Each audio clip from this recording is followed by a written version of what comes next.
হর, হর রোগ হর তাপ, হর শোক হর পাপ, হিমকর শেখর শঙ্কর। বিশ্বের পালক তিনি স্বয়ং মহাকাল। কালের মায়ার নিয়ন্ত্রণ যার হাতে, তিনি দেবাদিদেব মহাদেব।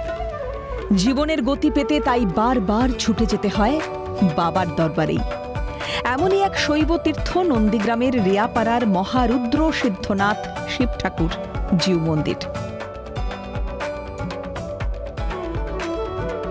মহারুদ্র এই মন্দিরে নাগেশ্বর শিবলিঙ্গ রূপে পূজিত হন নিত্যদিন।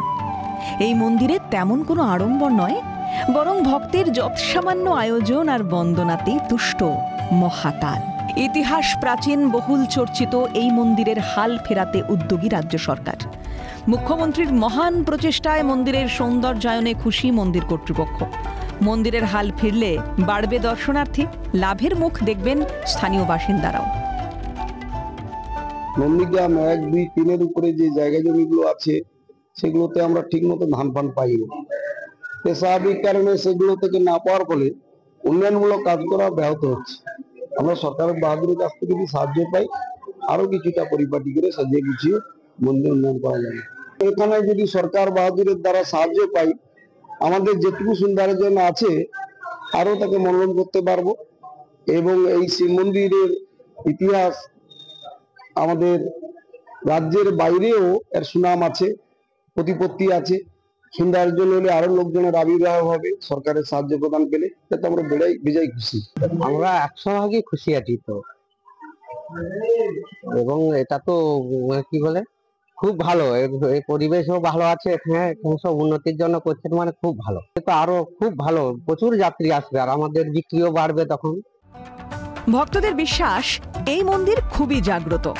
মহারুদ্র পূরণ করেন ভক্তের সমস্ত মনস্কামনা। মুখ্যমন্ত্রীর তৎপরতায় সেই মন্দির সংস্কারের বার্তায় খুশি হয়েছেন দর্শনার্থীরাও। তবে জাগ্রত এই মন্দিরের রুদ্রদেব জ্যোতির্লিঙ্গ কিংবা স্বয়ংভূ নন। লোকমুখে প্রচারিত এই মন্দিরে মহাকালকে স্থাপন করেছেন অন্যতম শিব উপাসক চন্দ্রধর বণিক তথা চাঁদ সওদাগর। সপ্তদশ শতকের এই মন্দিরের সৃষ্টিকর্তা স্বয়ং বিশ্বকর্মা। কথিত আছে তাম্রলিপ্ত বন্দর অর্থাৎ এ যুগের তমলুকে বাণিজ্য তরি থামিয়েছিলেন চাঁদ সওদাগর। পিতলের কলসি নিয়ে জলের সন্ধানে যান বণিকের কর্মচারী। খোঁজ মেলে কুয়োর।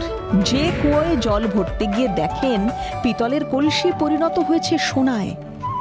ধন্দ লাগে চাঁদ বণিকের। তবে রাতেই নাকি তাকে ওই স্থানে মন্দির তৈরির স্বপ্নাদেশ দেন স্বয়ং মহাদেব। মহাকালের নির্দেশে মন্দির তৈরি শুরু করেন বিশ্বকর্মা। কিন্তু বিশ্বকর্মার শর্ত, মন্দির তৈরির কাজ সম্পন্ন না হওয়া পর্যন্ত চাঁদ সওদাগর যেন সেই স্থানে না যান।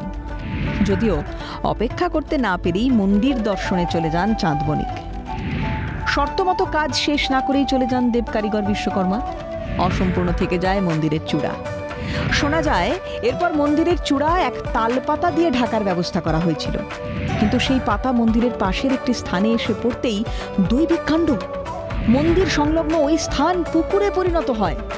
ভক্তদের কাছে এই পুকুর শিবের রসকুণ্ড। খুবই জাগ্রত বাবা, মানুষের সমস্ত মনস্কামনা পূর্ণ করেন। ওনার কাছে যে যা চান উনি সবাইকে করেন, কাউকে ফিরিয়ে দেন না। আমরা তো ভীষণ খুশি, এই মন্দির উন্নত হোক, আরো বড় হোক, তাতে আমরা ভীষণ খুশি। একসময় চাঁদ সওদাগর তার বাণিজ্যের জন্য তাম্রলিপ্ত বন্দরের দিকে তার জাহাজ গেছিল, তমলুক যেটা এখন। তা সেখানে যাওয়ার পথে এখানে একটু হল্ট করে নোঙর ফেলে, কিন্তু প্রচন্ড পিপাসা হয়, তারা পানীয় জলের সন্ধান করে। হঠাৎ একটা কুয়ো দেখতে পেল, কুয়ো দেখে সে কুয়ো থেকে জল তুলল। আশ্চর্য ব্যাপার ঘটলো যে কুয়োতে ওই কলসি, পিতলের কলসি ডোবানোর পরেই সেটা কিন্তু সোনায় পরিণত হয়ে যায়।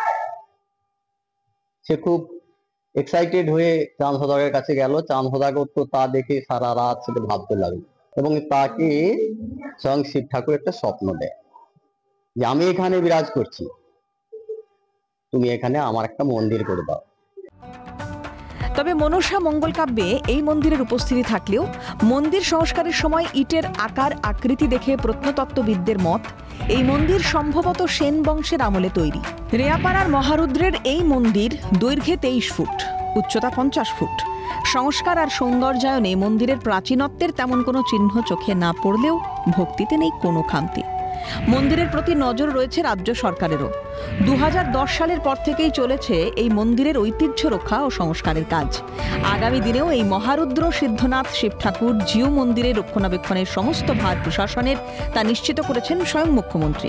প্রশাসনের মহান উদ্যোগকে সাধুবাদ জানায় নন্দীগ্রামবাসী। মুখ্যমন্ত্রীর আনুকূল্যে এভাবেই মহারুদ্র সিদ্ধনাথ শিব ঠাকুর জিউ মন্দিরের মহিমা পৌঁছে যাক দূর দূরান্তে।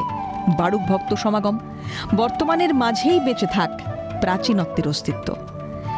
রমেন রায়ের রিপোর্ট, ক্যালকাটা নিউজ।